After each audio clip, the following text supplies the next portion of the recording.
Hi friends, welcome to my channel. ఇప్పుడు నేను చదివి వినిపించబోయే చందమామ కథ పేరు చెత్తా చెదారం. సీత ఎంతో అందంగా ఉంటుంది, మనసు కూడా ఎంతో మంచిది.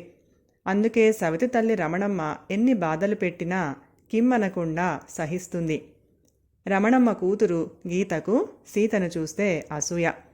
అది పొద్దస్తమానము తల్లికి సవతి అక్క మీద లేనిపోని చాడీలు చెప్పి కొట్టిస్తూ ఉండేది.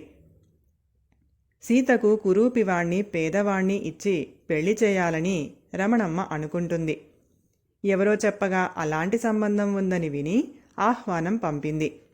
అది చేరవలసిన వాళ్లకు కాక మరొకరికి చేరటంతో ఇంటికి వచ్చిన వరుణ్ణి చూస్తే చాలా అందంగా ఉన్నాడు.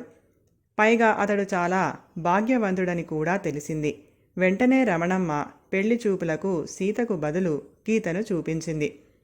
వరుడికి ఆ అమ్మాయి నచ్చినట్లే కనపడింది.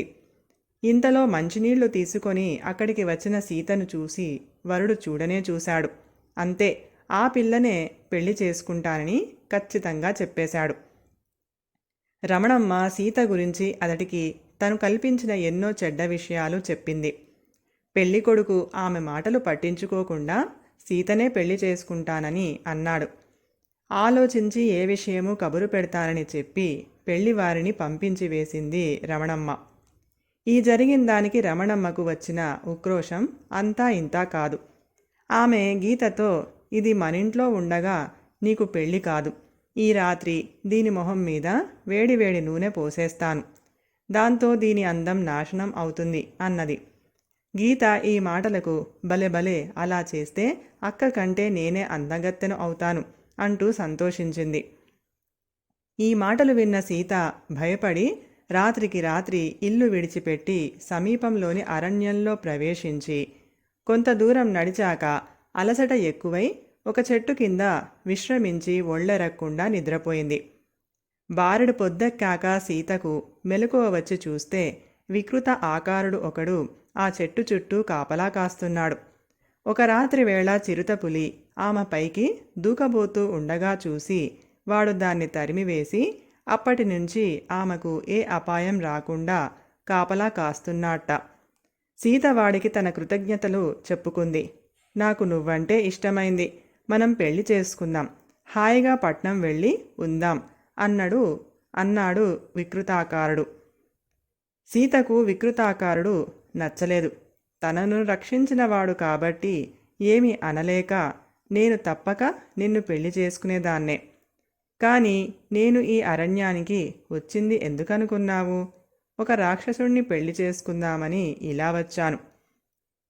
ఎందుకంటే నా జాతక చక్రం ప్రకారం నేను రాక్షసుణ్ణి పెళ్లి చేసుకోవాలి అని చెప్పింది వాడితో. ఆ రాక్షసుడు ఎవడో తక్షణం కంటపడితే బాగుండు. ఒక్క కత్తివేటుతో వాణ్ణి 4 ముక్కలుగా నరికి నిన్ను పెళ్లి చేసుకోగలను అన్నాడు వికృతాకారుడు దర్పంగా. అంతే, మరుక్షణం ఇదే వచ్చే అంటూ ఒక రాక్షసుడు వాళ్ల ముందు ప్రత్యక్షం అయ్యాడు. వాడి కళ్ళు చింత నిప్పుల్లా ఉన్నాయి. వాడు వికృతాకారుడితో, నువ్వు కోరిన మరుక్షణం కంటపడ్డాను. నువ్వు నన్ను చంపి ఈ అమ్మాయిని పెళ్లి చేసుకో, లేదా నేనే నిన్ను చంపి ఈ పిల్లను పెళ్లి చేసుకుంటాను అన్నాడు. అక్కడికి నిజంగానే రాక్షసుడు రావటంతో బెదిరిపోయిన సీత పెద్దగా కేక పెట్టి మూర్ఛపోయింది. వికృతాకారుడు రాక్షసుణ్ణి నిలువెల్లా ఒకసారి పరీక్షగా చూసి, చి, రాక్షసుడితో పోరాడ్డానికి నేనేమైనా పిరికి పారుబోతున్నా అంటూ అక్కడి నుంచి పారిపోయాడు. రాక్షసుడు సీతలోపచారాలు చేసి సీతకు స్పృహ తెప్పించి, నన్ను చూసి భయపడకు, నేను నిన్ను ఏమీ చేయను, నీ మాటలు విన్నాక నాకు నీ మీద ప్రేమ పుట్టింది, మనం పెళ్లి చేసుకుందాం అన్నాడు. కాస్త తేరుకోగానే సీత, నువ్వేమో పర్వతాకారుడైన రాక్షసుడివి, నేనేమో పిచిక పిట్టను, మనకు పెళ్ళి ఎలా వీలవుతుంది? నలుగురు మన జంటను చూసి నవ్వరా అంది. నాకు కామరూప విద్య తెలుసు, నీకోసం నవమన్వద ఆకారుడినైన మానవుడి రూపం ధరించగలను అంటూ రాక్షసుడు వెంటనే అందాల యువకుడిగా మారిపోయాడు. అప్పటికీ సీతకు వాడు రాక్షసుడు అన్న భయం మనసులో నుంచి పోలేదు. వాడిని ఎలా వదులుచుకోవాలో తెలియక నేను తల్లిచాటు పిల్లను. నా పెళ్లికి అమ్మను ఒప్పించు అంది. రాక్షసుడు సరేనని సీతను తీసుకొని ఆమె ఊరికి బయలుదేరాడు. సీత వేగంగా నడవలేకపోతున్నదని ఆమెను భుజాల మీద కూర్చోపెట్టుకొని సునాయాసంగా మోస్తూ ఒక్క పరుగున ఆమె ఇంటికి చేరాడు. సీత చప్పున రాక్షసుడి భుజాల నుంచి దిగి ఇంట్లోకి వెళ్ళి, పిన్ని, వాడెవడో రాక్షసుడిలా ఉన్నాడు. వాడు నన్నే పెళ్లాడతానని నా వెంట పడ్డాడు. నన్ను రక్షించు అంటూ రమణమ్మకు చెప్పుకుంది. సవతి తల్లికి రాక్షసులు కూడా భయపడతారని సీత నమ్మకం. రమణమ్మ ఆ మాటలు వినకుండా వెంటనే సీత జుట్టు పట్టుకొని, రాత్రంతా చెప్పకుండా ఎక్కడికి పోయావే అంటూ గద్రించింది. అంతలో రాక్షసుడు ఇంట్లోకి ప్రవేశించి అది చూసి, ఏయ్ ముసలిదానా, సీతను విడిచిపెట్టు.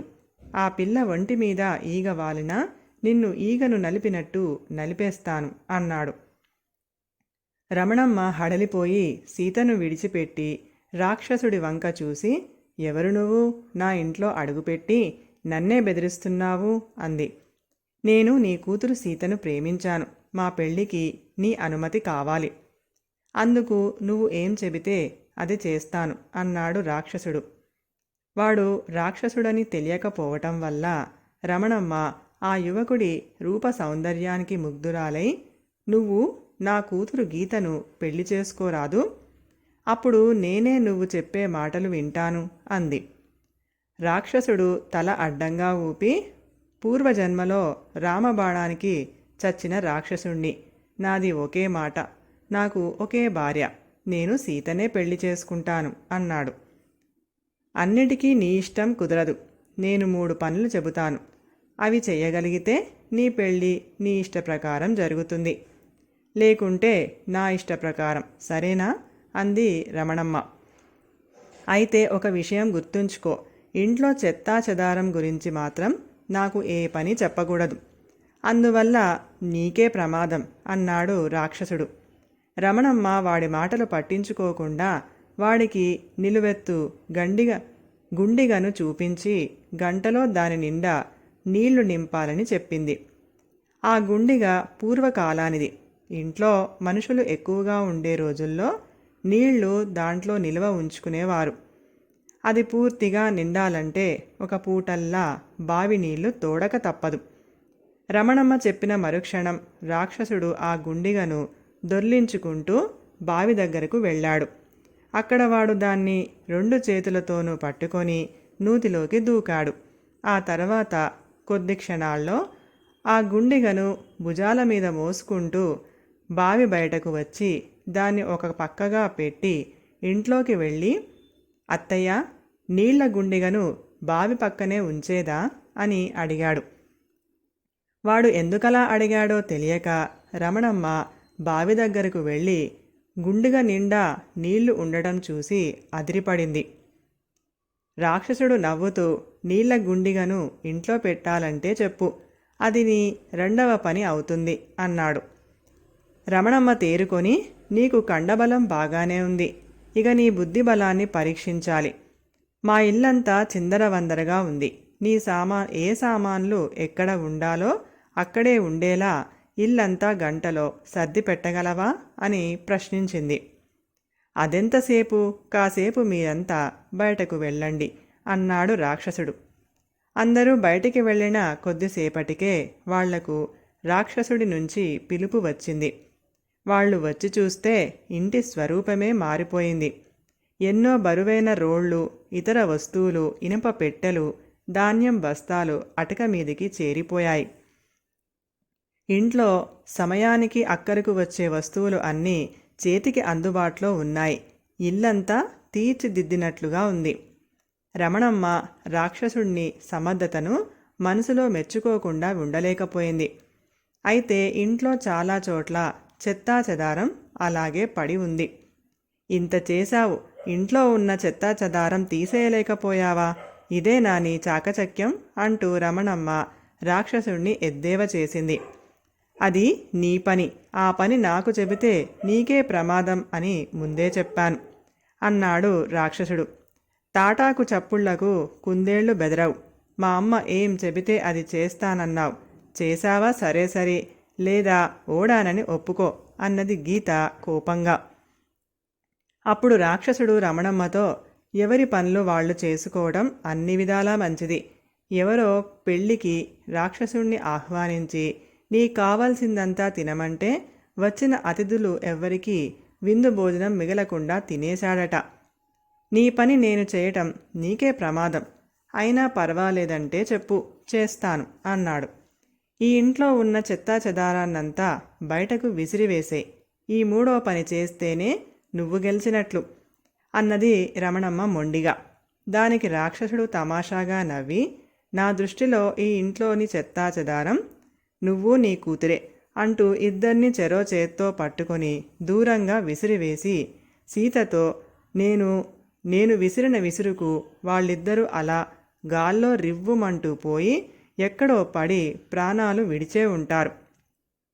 ఒకవేళ బ్రతికి ఉన్నా ఇక ఈ జన్మకు ఇక్కడికి రారు అన్నాడు.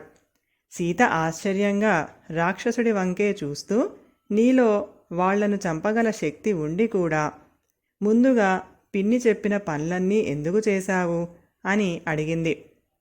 రాక్షసుడు ఒక్క క్షణం మౌనంగా ఊరుకొని, నాకు నువ్వంటే ఇష్టం. నువ్వు మీ అమ్మ అనుమతి లేనిదే నన్ను చేసుకోనన్నావు. నీకోసం నేను వాళ్ళు చెప్పిన పనులన్నీ చేశాను. అలా చేస్తూనే చెత్తా చెదారం గురించి వాళ్లను ముందుగా హెచ్చరించాను. మూర్ఖులు, దుర్మార్గులు ముందుగా హెచ్చరించినా తమకు వచ్చే ప్రమాదాన్ని తప్పించుకోలేరని నాకు తెలుసు. అందుకే వాళ్ల నోటితోనే నా చేతిలో వాళ్ళు అంతం అయ్యేలా అడిగించాను. అర్థమైందా అన్నాడు. సీత అర్థమైందన్నట్లు తల ఊపింది. మనిషి అయ్యుండి తన ముఖం మీద మరిగే నూనె పోద్దామనుకున్న సవతి తల్లితో ఇన్నేళ్లుగా జీవించిన తన కోసం ఏమైనా చేయగల శక్తివంతుడైన రాక్షసుడికి భయపడటం అవివేకం అని అనుకుంది సీత. అందమైన యువకుడిగా మారిన రాక్షసుణ్ణి నిస్సంకోచంగా పెళ్లి చేసుకొని కలకాలం సుఖంగా జీవించింది. కథ సమాప్తం. ఈ కథ గనుక మీకు నచ్చినట్లయితే ప్లీజ్ లైక్ చేయండి, షేర్ చేయండి. మరిన్ని మంచి మంచి కథల కోసం మా ఛానల్ని సబ్స్క్రైబ్ చేసుకోండి. Thank you.